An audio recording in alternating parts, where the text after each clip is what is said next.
आज हम बनाने वाले हैं काढ़ा। ये काढ़ा आपको सर्दी और खांसी से बचाएगा और आपकी इम्यूनिटी को बढ़ाएगा। इसे बनाना बहुत ही आसान है। इसे बनाने के लिए सबसे पहले हम यहाँ पे एक बर्तन में 2 कप पानी लेंगे और इसे गर्म कर लेंगे।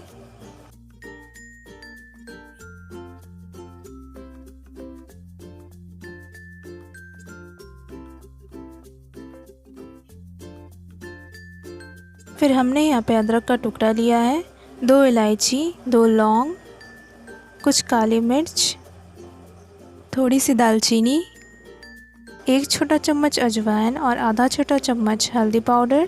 फिर हमने यहाँ पे ताज़ी तुलसी की पत्तियाँ ली हैं। हल्दी पाउडर, अजवाइन और तुलसी के पत्ते को हम अलग कर लेंगे और बाकी सब चीज़ों को हम दरदरा कूट लेंगे।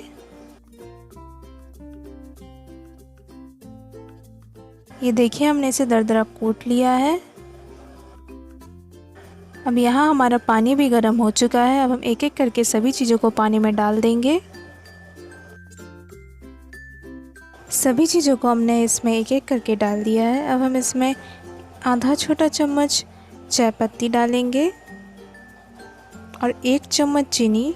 चीनी हम इसमें टेस्ट के लिए डाल रहे हैं। अगर आप चाहें तो चीनी को स्किप भी कर सकते हैं या फिर चीनी की जगह हनी या गुड़ का भी इस्तेमाल कर सकते हैं। अब हम इसे 5 मिनट के लिए पकाएंगे अच्छी तरीके से।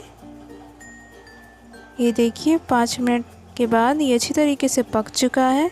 अब हम गैस को ऑफ़ कर देंगे और इसे कप में छान लेंगे। हमारा काढ़ा बनकर बिल्कुल रेडी हो गया है।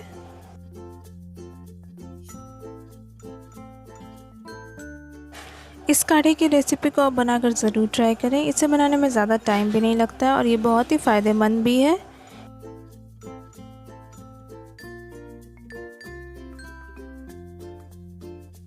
ये काढ़ा आपको सर्दी और खांसी से बचाएगा और आपकी इम्यूनिटी को भी बढ़ाने में मदद करेगा। इस रेसिपी को आप बनाकर ज़रूर ट्राई करें। अगर हमारी वीडियो आपको पसंद आई हो तो इसे लाइक करें, चैनल पर आए तो सब्सक्राइब करें और बेल आइकन दबाना ना भूलें। Thank you.